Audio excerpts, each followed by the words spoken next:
to our monthly call. I think you'll find today's call very helpful. I just don't want to get started on this call without acknowledging the tragedy in Boston yesterday.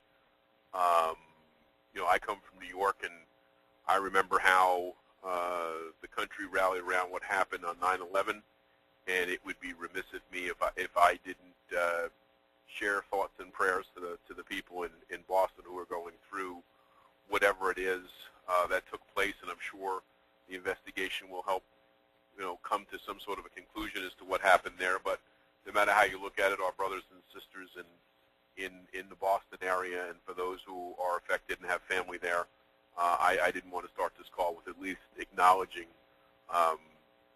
that taking place, and hope everybody keeps a special place in their thoughts and their prayers and their heart for what they're going through, and understand them, and how much we disagree with each other.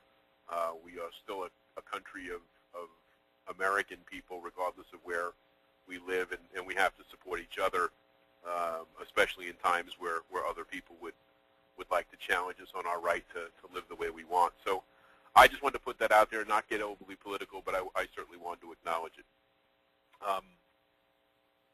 Today, we're going to talk about mortgage math, and this really becomes an important thing with me, because in my coaching and in my training, I spend a lot of time with people looking at the math and looking at the numbers, and I think it becomes critical for us to understand that there are a number of equations and there are a number of things that we need to be looking at in our day-to-day life, because if we don't, we have a really bad situation where our perception of reality is distorted.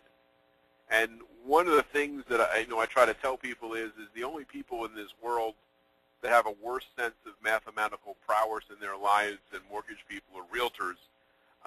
And it's really true. If you look at the two professions, only in real estate, if you sold a $200,000 house, the listing agent gets credit for selling a $200,000 house, and the buyer's agent gets credit for selling a $200,000 house. And the reality of it is that they only sold one $200,000 house. There wasn't $400,000 in sales taking place.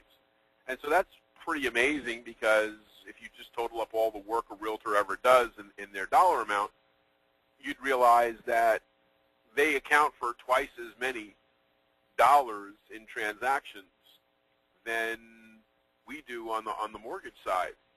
There is one mortgage loan, and it's certainly not for the sales price. So the math of things and how they come is really important. And I want you to understand this, because if you can break some of these things down into simpler terms, if you can do some internal accounting as to what you do and how you do it, you're going to find that just by using some of these formulas, that you're going to find that your business runs smoother, your days run smoother. And when that can happen, it makes your life a whole lot easier. Because we're not just talking about rates and points and closing costs. I know each and every one of you can sit down there and you know how to calculate a rate and terms and juggle all those things. And unfortunately, that's where most loan professionals stop. They know the math on how to calculate a rate and determine a payment and what their closing costs need to be, or what the yield needs to be to make a loan happen. But that's not the math that we're talking about today. See, what we're talking about today are the mathematical formulas that are highly personal, and understanding that our personal mathematics, in other words, how many transactions do we need to close every year? How many people do we need as referral partners? How many of which type of referral partners would we like to have? What are the things that we're going to be doing? And personally speaking, because it's different from each and every one of you, everybody has different mathematical formulas. They have different things that they do on a daily basis. They have different outcomes. They have different desires. Somebody may do $150,000 government loans and somebody else may be doing $500,000 jumbo loans. The numbers are different for all of us, okay? But you need to pay attention to your personal numbers, because without knowing what they are and how to pay attention to them, you can really get yourself into a thing where all your professional life is going one day to the next, reactive to everything that presents itself at that point in time. And that's not a really good way to go. So I want to set you up with a few basic equations just to get your mind running and understand how we do some things. All right? When we talk with our clients, for example, some of the things that we do in the mathematical equations, all right, determines a client's ability. So what are the things that make up a client's ability to do something? Well, we have to factor in their hopes, dreams, goals, and expectations about what a transaction is to look like. That's part of the ability to go and get the home, and the other part of this ability is taking the income and their assets and their credit. That's the other part of their ability. Because without the client side, knowing the components that make up what makes that client able to go ahead and pursue this, and knowing that any missing piece in here causes us challenges. And that's why I'm saying look at these words and say, when you're interviewing with a client, most of us are really good at asking the questions about income, assets, and determining their credit. That's what everybody will teach you. But one of the things I want to bring to the table, the other, and almost as important, if not more important for the client side, what is this client, when they speak to you in that first 10-minute conversation that you have, do you know what their hopes and dreams and goals and expectations are? Is there anything that they say that you can hear that you know right off the bat is either this is really what they're counting on, this is really what they need? Some things are much more important than others. A hope is different than a dream, which is different than a goal, which is different than an expectation. They're all important. But the point is you have a lot of control at the very beginning to make sure that you're listening to what they're saying and you're not predetermining an outcome, because a lot of times the client will come to you and they will tell you, I'm looking for this and I need this type of a situation. And if all you do is pursue exactly what it is that they told you, you might be putting a client into the wrong product. So please keep in your mind, the bottom part is what we're really skilled at, the income, the assets, the credit. Determining that client ability is very important. But equally, if not more important, is this top line. Knowing what the hopes, dreams, goals, and expectations are. Those are the abilities you also need to remain focused on. Those are important equations. It's part of the math. A lot of times we use mathematical terms. This deal doesn't add up. The reason the client did this doesn't make any sense. And it's often because there was a break in the chain. We didn't ask a question. We didn't know what they really wanted. We didn't get down to the facts. Now understand the other side to this, from a professional side, is that all of us have a certain number of ideas in our head as to what we're going to do in the business that we're going to pursue. And so what that is those are our ideas. Where is our business going to come from? But all the ideas in the world don't work if we don't put them into action. Because it's the combination of your ideas and the actions you pursue that determine your outcome. And the key component into outcomes is taking your schedule and adding to it the fact that you put in your qualification or your quantification, as the case may be. Am I looking at what I am doing? Does it meet my own expectations? Did I set forward my plan? And most importantly, are the results I'm getting, are those results the ones that I thought I would get? Because we need to check them. If we're not checking, if we're not putting forward the effort that we say we're going to do, if we're not implementing, if we're not scheduling our outcomes, if we're not either qualifying or quantifying a result, we're going to end up in trouble. So with that in mind, how do we push this thing forward? And it's knowing your numbers. And this is very simple. We've talked about this in the past, and I'll talk about it again. It's a fundamental piece of what we say and what we do. The number of contacts that we make generates a certain number of credit pull opportunities. It's plain and simple. Those credit pulls lead to our applications. Those loan applications, they lead to closed loans, and those closed loans generate future contacts, which starts the cycle all over again.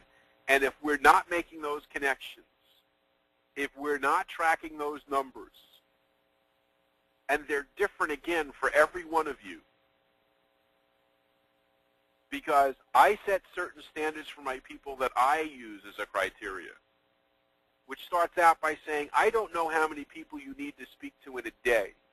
Could be 5, could be 30, could be 50.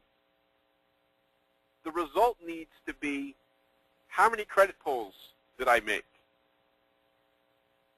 Because without pulling credit, I don't know if I have an opportunity to lead to an application. It's where the chain all begins.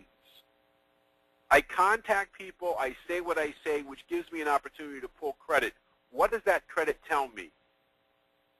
How many credit pulls do I get each week? Of the number of credit pulls that I'm getting, are we looking at those people and say, how many of these people are capable of moving forward to the application process? See, each one of these is a milestone. All of us as salespeople, and those of us on this call who are managers, you need incremental steps to show you if you're on the path. The loan officer themselves needs to know, if I go out and I visit these 10 realtors today, and I go out and visit them and I start talking to them and this is what we're doing, how many people did they refer me today? Of those people, how many did I contact? Of those contacts, how many did I engage in that discussion, and how many of them allowed me to pull credit? That's looking at your workday and saying, here's a result. Now, granted, we all know that we don't always get instantaneous results. We know that we can go out and speak to people, and they may refer us today, but they may refer us tomorrow, next week, or next month. The point is on an ongoing cycle, you need to have a target. And for me, what is that number? Every one of us has worked on identifying our numbers. I tell people, if you're in the loan profession and you're going to work every day, if you're not pulling 5 to 7 credit reports a week, you're doing something wrong. The work that you're doing in your prospecting to generate your opportunities, if you're not pulling 5 to 7 credit reports a week, you've got a problem. If those credit pulls, those 25 to 35 credit reports that you're pulling every month aren't leading to 5 to 7 closed loans, we've got a problem. And we need to know our pull-through rate. How many people do we need to speak to get somebody that allows us to pull credit? Of those credit reports that we're pulling, how many of those lead to applications, whether they be an application for a refinance, an application where they come to you with a contract, or an application where they need to be pre-approved and they're out looking? The point of the matter is, each one of these steps has a different number. It's never everybody. You're not going to close a loan for everybody that you speak to. And maybe most importantly, this last line, and very fortuitous, that the sign the future. Closed loans generate future contacts. If you don't have a plan, if you don't have a database, if you don't have a system by which you're marketing to, providing value to that database, if you're not feeding that database, if you're not nurturing that database, if you're not growing your database and have an expectation, what percentage of my database is going to refer me business this year? What percentage of the people in my own database are going to sell a house and move this year? What percentage of the people in my database are going to need to refinance this year? Imagine if every January the 2nd you started the new year off and you've turned your computer on and looked at your database and knew there are X number of people in my database. Based upon the mathematics of the marketplace, this percentage of these people are going to move. This percentage of the people in my database are going to refer me. Wouldn't it be nice on January the 2nd to have a fairly good idea of what your year was going to look like based upon a known set of mathematical equations? And here's the point, people, that I'm really trying to make. When you get to that level, you've got your retirement all taken care of, because now you can sell that database. You can sell that system. When the time comes that you're no more going to write, you're not going to write loans and you're done, you get to sell that. And that database can be worth anywhere between $8 per person in there and $1,000 per person in there. Who's going to buy it? How many people do you think buy leads every day trying to get mortgage loans? Imagine if you had a loan officer in your own office, or your branch manager for that matter of fact. How valuable would that database be? The next thing I want to talk about the mathematics is the mathematics of the work week. Okay?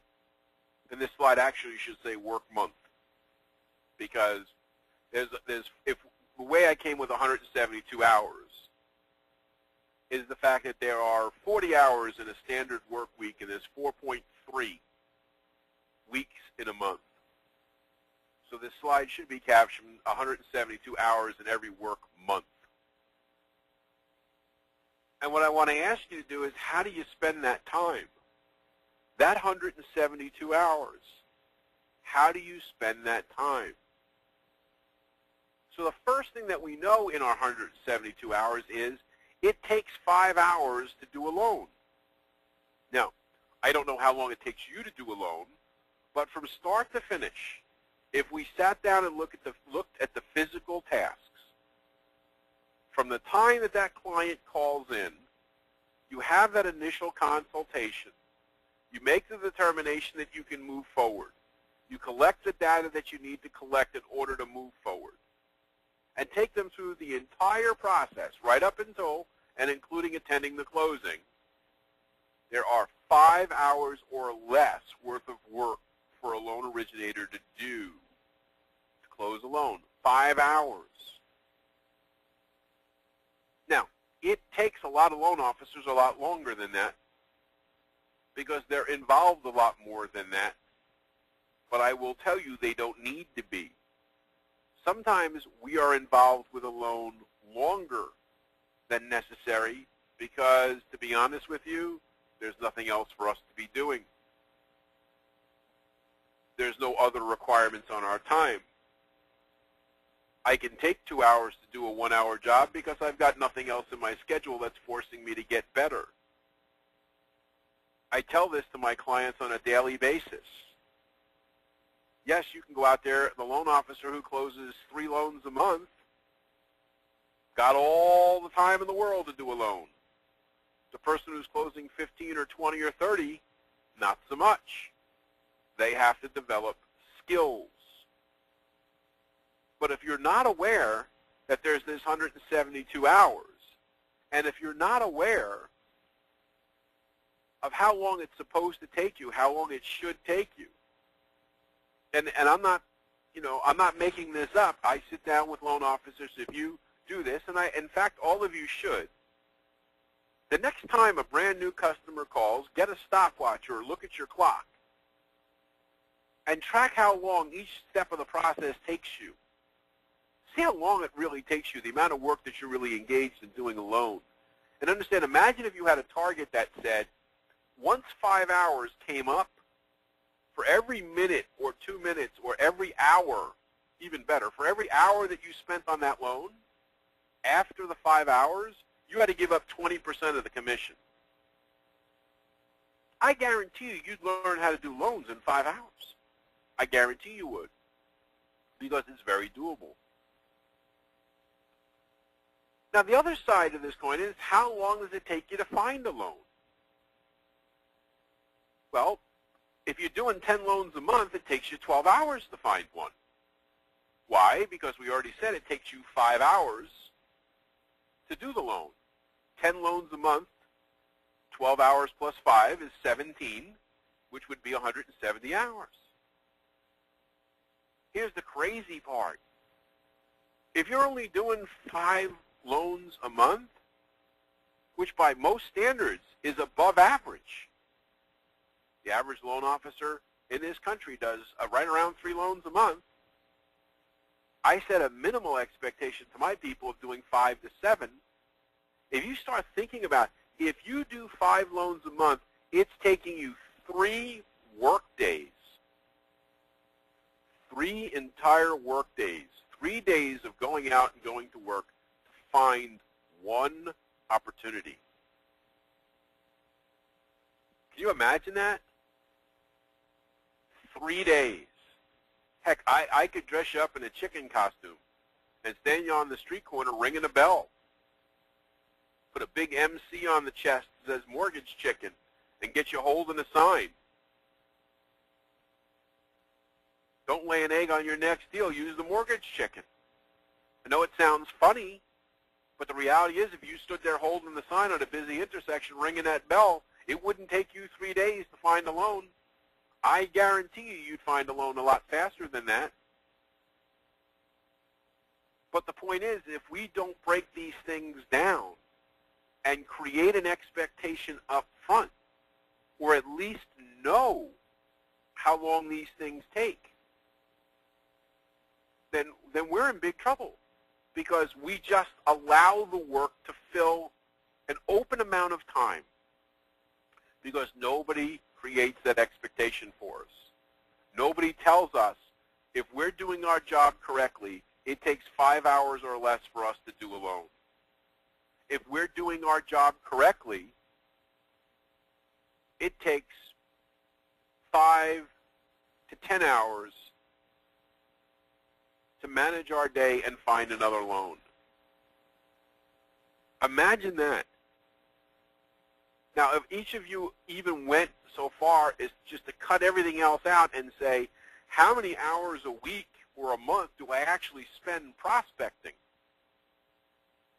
Actual prospecting, not I think, but wrote down, this is actually a prospecting time, and how much time each month I spent prospecting, and looked at how many opportunities I had, you would know exactly how many hours you spent prospecting to generate the loan opportunities that you're getting.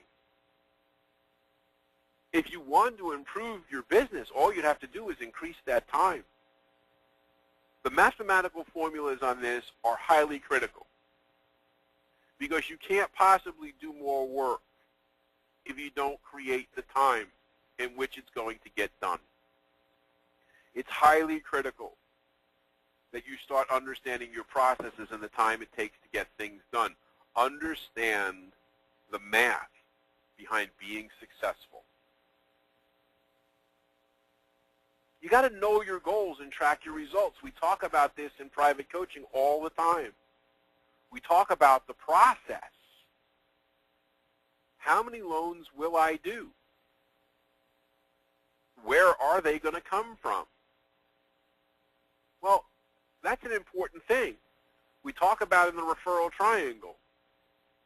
Realtor builders, other professionals, database and consumer direct marketing.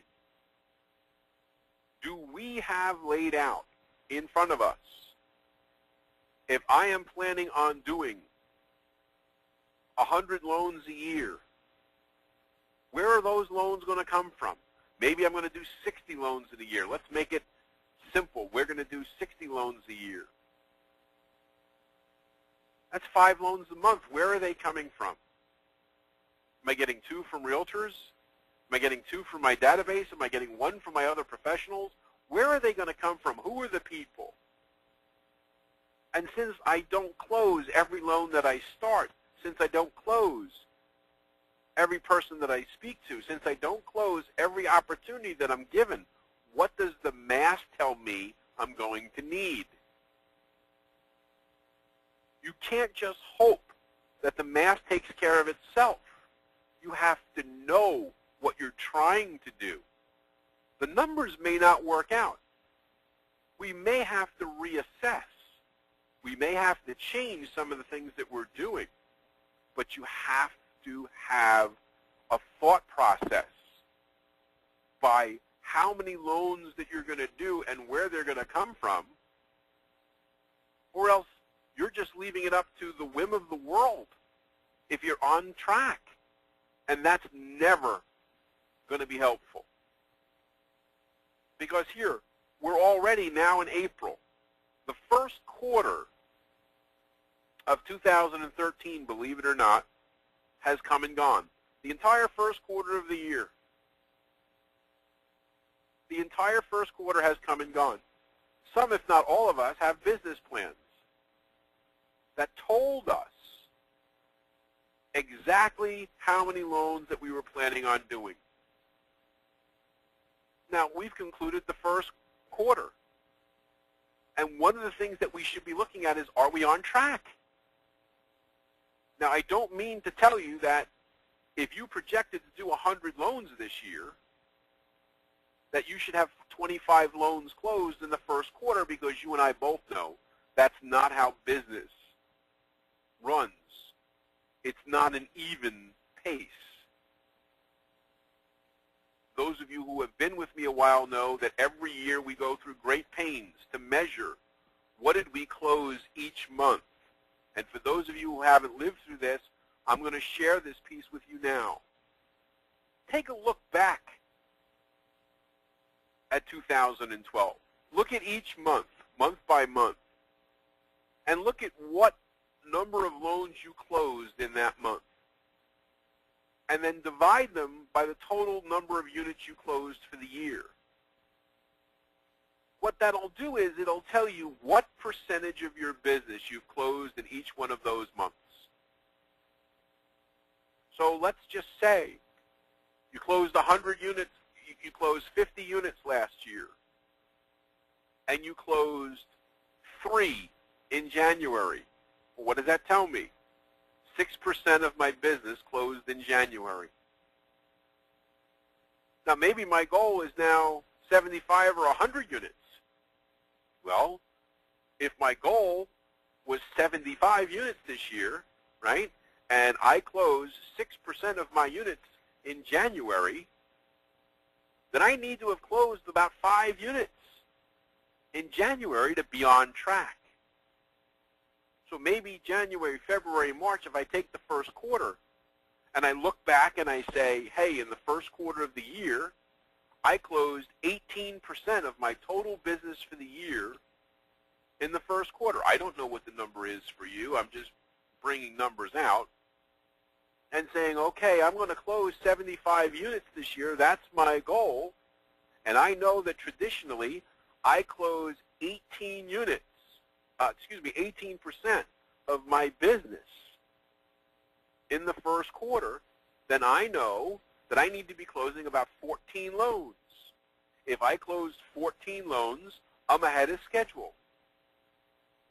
If I close 13 loans or less, I'm behind.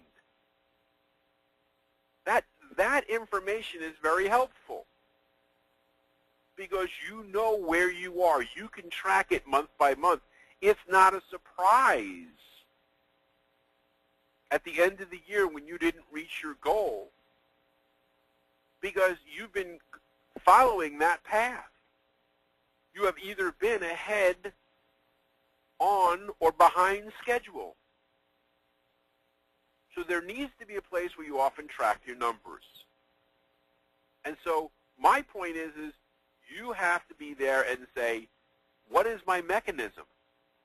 How am I tracking my numbers? Now, the one question that rarely gets asked is, are my referral partners meeting my expectations? There's a mathematical equation once again. Did I list who my referral partners are? Did I write out what my expectations were of them? Do I have a plan that includes the frequency in which I contact them? How often do I check in on our progress? I review our status. And are you getting all that you need? In other words, if I projected that my realtors are going to refer me X number of transactions, and I'm not getting that number of transactions from the current realtors that I have, then I need to get more realtors, and I need to have a plan to go find them. Maybe I had planned on getting 12 people a year who are other professionals that were going to give me a value-added proposition that I could share with my database, and I come up with my list and I only have 8. Well, then I still need 4 more. My database, maybe I've made the determination that I want to have 1,000, 2,000, 3,000 people in my database. How many people are in there? How do they get there? How often am I putting people in? Am I on track to grow the way that I thought I was? You have to have expectations. If you don't create an expectation and you don't track it, you know what's going to happen? You're going to have a referral partner that in your mind is sending you a certain amount of business. And the year comes and goes, and you're going to look back, and the year won't be what you thought it was going to be, and you're going to do an audit, and you're going to realize that Rachel Realtor, you had down to send you 10 referrals, and Rachel sent you 3 or 4. Well, heck, wouldn't it have been nice to know that? That if Rachel was going to send you 10 transactions and at the end of the first quarter of the year you didn't get any yet, that maybe something was wrong? Either Rachel wasn't doing any business or was sending her referrals someplace else? Wouldn't it have been nice to have gotten on track before there was a problem? You have got to track at least every quarter if you're on the path with your referral partners.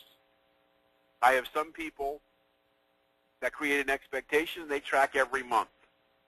I don't necessarily think that you have to get that in-depth, but it doesn't hurt and it doesn't take that long. If you're doing a good job tracking where your referrals are coming from, then it's pretty easy to do and it doesn't take that long. Prospecting is something that we talk a great deal about, but we're not really fully committed, because I know quite a number of people that are not fully engaged in prospecting with the discipline that they should. They start out thinking that they're going to minimally prospect 2 hours a day, 5 days a week. And you would think, oh, only 10 hours a week, that doesn't sound like a lot. It's half our business. We either prospect for new business or we close the business that we get. But imagine 10 hours a week prospecting. Think about that, if you will. All right? That totals 43 hours a month. Again, using 4.3 weeks. 43 hours a month. If we take out, okay, those 43 hours of prospecting, that leaves us 129 hours to close our loans, return our phone calls. That's a whole bunch of time, people. It's a whole bunch of time. Here's the amazing part.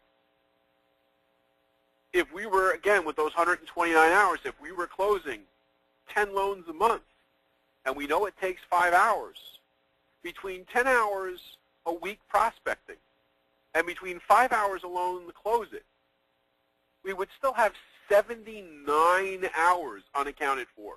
79 hours. That's almost 2 weeks out of your month. That's a pretty big gap. That's more than enough time to return your email and your phone calls. It's staggering when you pay attention to it. Staggering. So what we talk about is focus of the day. How do I get it all done? We know the 3 areas of business. We've talked about realtor, other professional, database, consumer direct. Am I scheduling all 3 areas of my business? What hours of the day am I focused on this prospecting? Get it written down. Get it on the schedule. Because if we're not scheduling our own outcome, we're going to get somebody else's outcome. And we're not going to be happy most of the time with how that turns out. You know, every mortgage loan, and I've talked about this, is like a raffle. And we talk about the lottery versus raffle concept. The lottery, you buy a ticket. They have a prize. They do the drawing. There's no guarantee that somebody's a winner. However, there's also not a guarantee that there aren't multiple winners that have to split that prize. That's what a lottery is. In a raffle, it's completely different. In a raffle, the odds of winning are directly associated with the number of tickets that were sold. If there are 1,000 tickets that are out there, and you have 1 ticket, your chances of winning are 1 in 1,000. If you've got 100 tickets, it's 1 in 10. Mortgage opportunities, for the most part, happen all by themselves. People want to buy houses. They need money to buy houses. People will benefit from refinancing. They will come and find you to refinance. You can manufacture them. You can effectively go out there and campaign to people and get in front of people and talk to them about refinancing their house or selling their house and buying another one. But mortgage opportunities, they're there. Every day in your marketplace, there are dozens, if not hundreds or thousands of loans, depending on what your market is, that are going to close. And they close with or without you. The issue becomes, did you get engaged? Did you have a ticket in that particular transaction? Were you in front of those people? And the issue becomes here is very straightforward. You got to be in it to win it. Every day those loans are closing, and it's not because the people didn't like you. It's because the people didn't know they were supposed to use you. You didn't have a ticket. So how are you going to go out there, and how are you going to get more tickets to each opportunity? How are you going to engage? What is your plan? We talk about in the Opportunity Advantage the 58 areas that you can generate business. We talk about working with realtors, being in front of not only their buyers but their listings. We talk about in the Forever Home strategy or the first-time home seller strategy how to engage the community and get involved. What are you going to do to get in front of more opportunities? And the answer is you need to have a plan, and the activities need to be scheduled. You have to know your numbers. How long does this really take me? These questions should be in your head. How long does this take me? Whatever task you're going to do you really know how long it takes? Not just how long you think it takes. but how long does it really take me? When it comes to your referral partners, when it comes to your database, when it comes to the opportunities, how many of these do I need? Once you know your own math, once you're tracking your own numbers, you start going to work on purpose. You know exactly what's going to happen. Farmers go out and they plant crops and they have a certain expectation and say, I'm going to plant this crop, it's going to grow in this time frame, I'm expecting this type of a yield. Yes, sometimes it's better and sometimes it's worse, but they have a reasonable expectation. Year in and year out, they have an understanding of cause and effect. For the most part, mortgage people are entirely hopeful. They're hoping that things work out. They're just not exactly sure how. How many of those things do I need? What do I need? What is lacking? If I'm not reaching my goals, what's missing? What are the elements? Do I not have enough referral partners? Do my referral partners not send me enough business? Do I not have a big enough database? Does my database not send me enough business? What do I really need to have happen, and what's my plan to get it? Because you have to know. Am I tracking the numbers?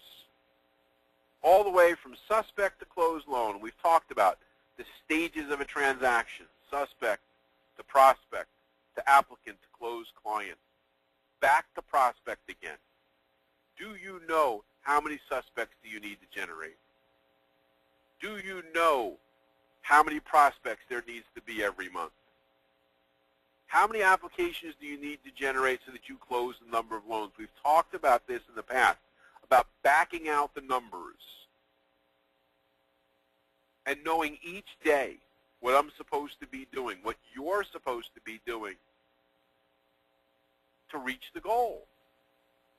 We can always make adjustments in the numbers. We can always do more. We can always change what we're doing. But if you don't track it, we have nothing. We talked about this before. Grow that database. The bigger the number, the better the potential. You've got to be collecting people. You can't be talking to them about mortgages every day. Even I'd get bored with that. And I'm crazy for the mortgage business. But even I don't want to talk about the mortgage business 24/7. There's a lot of other things I'd rather be engaged in. So what do? We share the opportunities. If you grow your database, send value to that database and get referrals back. People don't often remember to engage you in their lives if you don't remind them. Sure, when you close the loan and they're happy and they go and move into that new house or that refinance and their instantaneous conversations, maybe your name comes up. 3 months, 6 months down the road, not so much. But if you're sending them a value-added proposition every month, you're staying in front of them by generating value in their lives. That's a big deal. So you have to have at least a plan that says, you know, there's going to be 1 physical contact and 11 touches in the course of the year. That physical contact's got to be the annual mortgage fitness checkup and identity theft screening. We've talked about this in the past. That once a year on either the anniversary of the loan or whatever month you put them into because you don't remember when they closed, because that's the lifeblood of managing that relationship. Is that loan working for them into the future as well as it did the day you wrote it? Certainly if that was happening on a monthly basis, there wouldn't be 43% of all the Americans in this country who have a mortgage loan that are capable of refinancing and haven't done so yet. So clearly we know that's not happening. Those touches of value, our referral partners bring us all the value-add propositions in the world. Every one of them has a business, a product, or a service that they would love to share. In fact, they would even pay to share. Imagine, if you will, if you just promoted one person's business every month to your database. What if those people who get those value-added propositions decide to share them with their friends and family members? Not only would it improve the business flow to that referral partner, it would get your name out there as well. Maybe send a spark to them about looking at their situation. Maybe they need to move. Maybe they should look into refinancing. It doesn't take much, but you can grow that database. You've got to put people into it. You've got to provide value to it, and you have to stay in touch with it. You got to keep score every day, every single day. You got to know each day what you're doing. You got to plan it all out and track the actions and the results. Because I'm telling you, if you don't plan it, you're going to get the result that nature gives you. And it's not going to be what you want. The path of least resistance, the person who goes out there and wants the attention gets the attention. Just because you're a nice person doesn't mean you're going to get the business. You have to be asking for it. But you also have to focus on the things you can do and not the things you can't. Some of you are not in a financial position to do elaborate marketing campaigns. Some of you are not really gifted or talented when it comes to designing marketing pieces. Some of you are afraid to use video to send to your people. But each and every one of you has a business card. And each and every one of you can exchange business cards on a daily basis. Each and every one of you can share the concept that you can make the cost of where people live cheaper. You can help them get into their forever home. You can do these things if you just go and talk to people. I don't care whether it's in the produce section of the supermarket. I don't care if it's online at the car wash. I don't care if it's waiting at Starbucks to get a cup of coffee. I don't care if it's in the gas station waiting for your tank to fill. You can always reach into your pocket and share a card.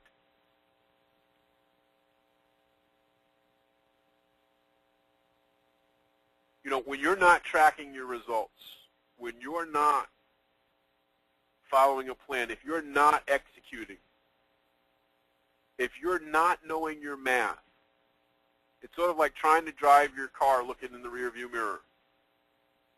When you sit there and wait until the middle or the end of April to find out how well your March did, it's too late. You can't fix that. The people that I'm working with, many of you on this call, you're already looking at how May and June are going to turn out for you. If you're on this call and don't know the answer to that, if you don't know already, heck, we're April 16th. There's not a lot that's going to happen. Your April is pretty much set in stone. You can pretty much know the maximum number of loans that you're going to be able to close this month. April's pretty much done. Yeah, you may have one or two, for whatever reason, may roll over into May, but you've got a pretty good idea. Trying to look in the rearview mirror and drive that car is devastatingly painful. You've got to look ahead, because when you focus only on last month's results, you can't adjust quickly enough. It's like turning a cruise ship. You need to know what you need to do each day. And you need to know that you're getting the result that you had intended from that work, and if you're not, to make those adjustments. Hopefully what we brought to the table today, hopefully what I've been able to bring to you today, is to take you out of looking in that rearview mirror and start looking in front of you. You know, I can't fix yesterday, but I can work with you to do something today that improves your tomorrow. It's why it's the motto of my company. It's why I say that. The power of looking forward can not be explained until you do it.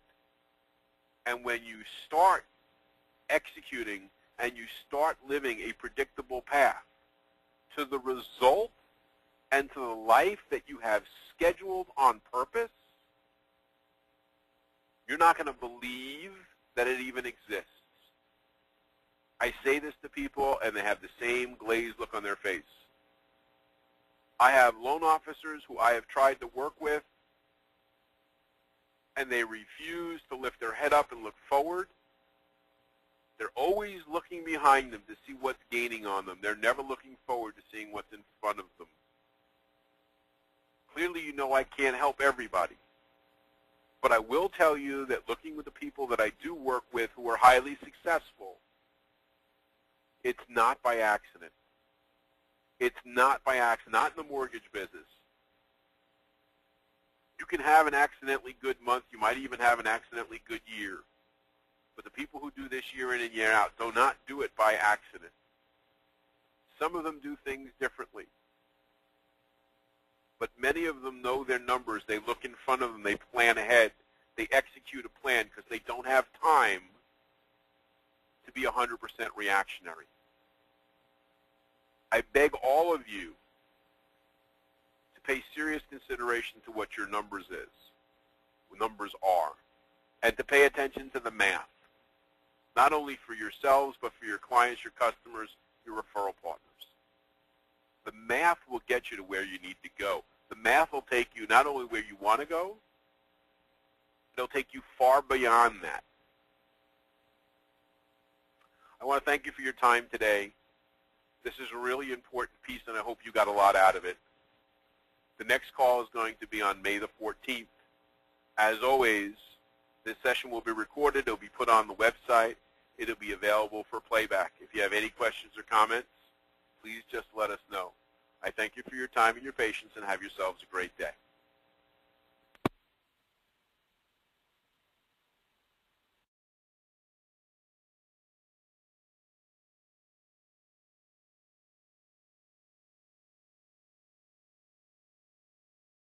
The organizer